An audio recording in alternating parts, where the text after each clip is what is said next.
Infinity dreams চ্যানেলটিকে subscribe করুন আর পাশে থাকা বেল আইকনটিকে চেপে রাখুন লেটেস্ট সব টেকনোলজি নিউজ সবার আগে পাওয়ার জন্য। হ্যালো ভিউয়ার্স, আসসালামু আলাইকুম। আমি সজীব হোসেন বলছি আর আপনারা দেখছেন ইনফিনিটি ড্রিমস। ইনফিনিটি ড্রিমসের কম্পিউটার টিপস অ্যান্ড ট্রিক্সের নতুন আরেকটি এপিসোডে আপনাদেরকে স্বাগতম। ভিডিও শুরুর পূর্বে যারা আমার চ্যানেলে নতুন, যারা এখনও চ্যানেলটিকে সাবস্ক্রাইব করেননি, please hit the subscribe button এবং পাশে থাকা বেল আইকনটিকেও চেপে রাখুন আমার সকল ভিডিওর নতুন আপডেট পাওয়ার জন্য।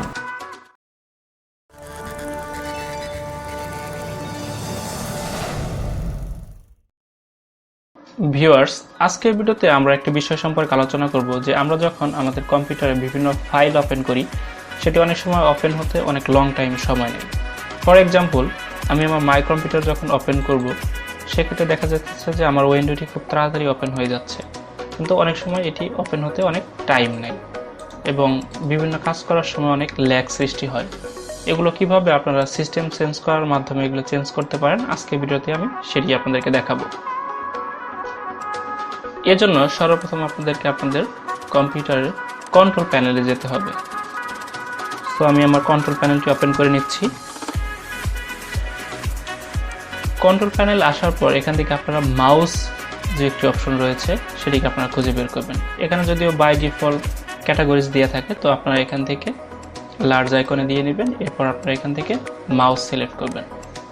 তো মাউস সিলেক্ট করার পর এখানে একটি অপশন থাকে, এটি বাই ডিফল্ট মাঝখানে দিয়ে থাকে। তো আমরা অনেকে কি করি, যেখানে আমরা উপরে লেখাটি না পড়েই আমরা এটিকে ফাস্ট করে দিই, কিন্তু এখানে উপরে কি লেখা রয়েছে সেটি আমরা কখনোই পড়ি না। তো ভিউয়ার্স, এখানে যে বিষয়টি বলছে যে double click the folder to test your setting, if the folder does not open or close try using a slower setting. অর্থাৎ যদি আপনি কোনো ফাইল ওপেন করার সময় একটু লং টাইম নেয়, সেক্ষেত্রে আপনাকে এই বারটিকে স্লো করে দিবেন। সেক্ষেত্রে কি হবে যে আপনাদের কোনো ফাইল ওপেন হওয়ার টাইমটি অনেক ফাস্ট হয়ে যাবে। তো এটিকে যদি আমি ফাস্ট করে দিই তাহলে এটি আপনারা 3 টাইম ফাস্টার কাজ করবে। অর্থাৎ আগে যদি কোনো ফাইল ওপেন হতে সাপোজ মনে করেন 3 সেকেন্ড টাইম নিত, সেটি এখন 1 সেকেন্ড টাইম নেবে। এর পরবর্তীতে আমি আরেকটি সেটিংস আপনাদেরকে দেখাবো, এটি সাধারণত অনেকেই জানেন না। তো আপনারা আপনাদের উইন্ডোজের সার্চ অপশনে গিয়ে টাইপ করবেন MSC। যখন এখানে উপরে একটি অপশন চলে আসবে সিস্টেম কনফিগারেশন, আপনারা এটি ওপেন করবেন।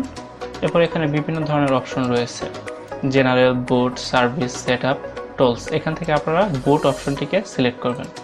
তো বুটে যাওয়ার পর এখানে আরও বিভিন্ন অপশন রয়েছে, এখান থেকে আপনারা নো গুই বুট এটিকে টিক মার্ক দিয়ে দিবেন। এরপর এখানে একটি অপশন রয়েছে অ্যাডভান্স অপশন, এই অ্যাডভান্স অপশনটি আপনারা সিলেক্ট করবেন। সিলেক্ট করার পর এখানে নাম্বার অফ প্রসেসর এবং ম্যাক্সিমাম মেমোরি নামে দুইটি অপশন পাবেন। আমরা আমাদের কম্পিউটারের বিভিন্ন কনফিগারেশনের প্রসেসর ইউজ করি, কেউ কেউ ডুয়াল কোর, কেউ কেউ কোর i3, কেউ কেউ কোর i5 ইউজ করে। তো এখানে যখন আপনারা এখানে ম্যাক্সিমাম প্রসেসরের টিক মার্ক দিয়ে দিবেন, এখানে আপনাদের কোরের সংখ্যা দেখাবে। অর্থাৎ আপনার পিছনে যদি ডুয়াল কোর হয় তো সেক্ষেত্রে এখানে 1 এবং 2 থাকবে বা ম্যাক্সিমাম 3 থাকবে। তো ভিউয়ার্স, এটি হচ্ছে যার যার কম্পিউটারের কনফিগারেশন উপরে এখানে নাম্বারগুলো শো করবে। তো আপনারা সবসময় এখানে ম্যাক্সিমাম যে নাম্বারটি থাকবে সেটিকে আপনারা সিলেক্ট করে দেবেন। যেমন আমি 4 সিলেক্ট করে দিচ্ছি এবং এই পাশ থেকে যে অপশনটি রয়েছে ম্যাক্সিমাম মেমোরি, এটিকে আপনারা টিক মার্ক দিয়ে দিবেন। এটি হচ্ছে যে আপনার যে প্রসেসর রয়েছে এটি হচ্ছে প্রসেসরের সর্বোচ্চ ক্লক স্পিড। এরপর ওকে করে দিবেন। এরপর অ্যাপ্লাই দেওয়ার পর আপনার পিসি রিস্টার্ট যাবে।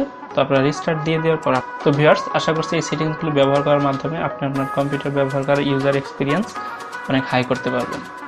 Thank you for watching.